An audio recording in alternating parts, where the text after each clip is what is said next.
She was just 24, a young woman once filled with dreams, talent, and a love for becoming someone else on screen. Today, we're mourning the heartbreaking loss of Sophie Nyweide, a name you might remember from quiet yet powerful films like Mammoth, Bella, and An Invisible Sign. Her story isn't just about a promising child actress.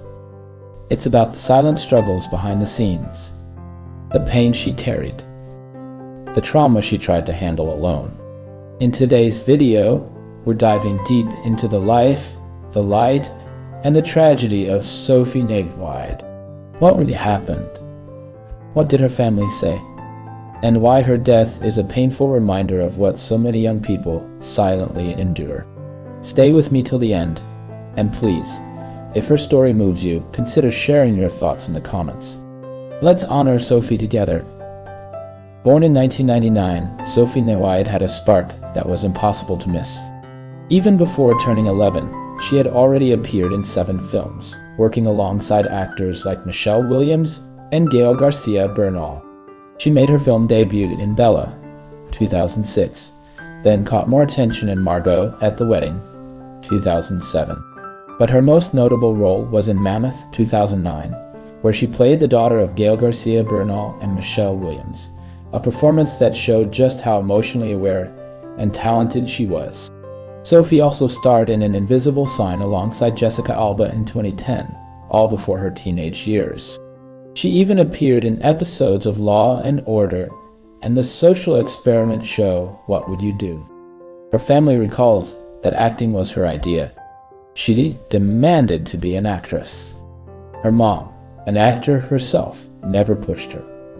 Sophie found her own path, and she walked it confidently. But behind those bright movie lights, there was a quiet storm brewing.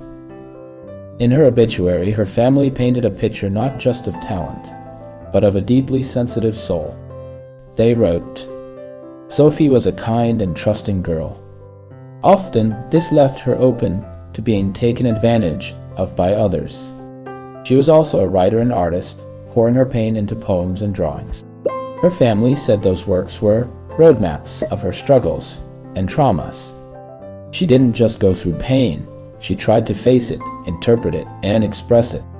But expressing pain is not the same as healing it. Sophie, according to those who loved her, refused treatment. She kept saying, "I'll handle it." And like so many, she turned to self-medication to cope with the shame and trauma she carried inside. On April 14th, 2024, Sophie was found dead in Bennington, Vermont. The cause of death is still unknown. The autopsy report hasn't come in yet, and according to her mother, it could take up to 8 weeks. Sophie was with other people when she died. People her mother, Shelley, says she didn't know, but Shelley did confirm something heartbreaking. "My knowledge is she was using drugs," he told TN. She was a tiny young woman. There is an investigation ongoing. And even though her acting career is brief, her mom insists she wasn't a child star in the least and wasn't subjected to anything hurtful in those films. She was always safe on those sets. That safety, however, didn't follow her into adulthood. Sophie's story isn't rare, and that's what makes it even more devastating. So many young people, creative, sensitive, intelligent, are carrying invisible wounds. They smile on camera. They make people laugh. They even win awards. But inside, they're struggling to breathe. Therapy is available. Medication can help. But too often, the stigma is stronger than the solution. And the fear? The fear of being misunderstood, or labeled, or told to just get over it. That keeps many from seeking help.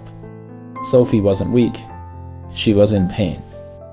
And pain doesn't care how talented you are. Her family tried. Therapists tried. Even law enforcement got involved. But sometimes even the strongest support system isn't enough when someone insists on handling it all alone. So what remains? A short film career. A loving but heartbroken family. Writings and drawings that revealed the truth of what she endured and a lesson for all of us. A reminder that no matter how someone looks on the outside, we never know what they're fighting inside. Her family described her as creative, athletic, and wise beyond her years. They said she was happiest on a movie set, that she became someone else so easily, maybe because becoming someone else felt safer than being herself. Sophie Nyweide was more than just an actress. She was a soul trying to find peace in a world that often lacks it. If Sophie's story touched you, talk about it. Leave a comment, share a memory, or just send her family your love. And if you're struggling with mental health or addiction, please don't try to handle it alone. Talk to someone. Get help. There's no shame in healing. Rest in peace, Sophie. Your light, your voice, your story will never be forgotten. Sophie's story is not easy to talk about, but it's one we need to talk about. If her life and her pain taught us anything, is that no one should face their battles alone. If you are watching this and you are going through something, please reach out. There is always someone willing to listen. And if Sophie's story touched you, take a second to honor her. Drop a comment, share your thoughts. Let's keep her memory alive, not just as an actress, but as a human being who majored. If you are new here, consider subscribing. We cover stories that matter, the kind that don't always make headlines, but deserve to be heard. Thank you for watching, and as always, take care of yourself and each other. Goodbye.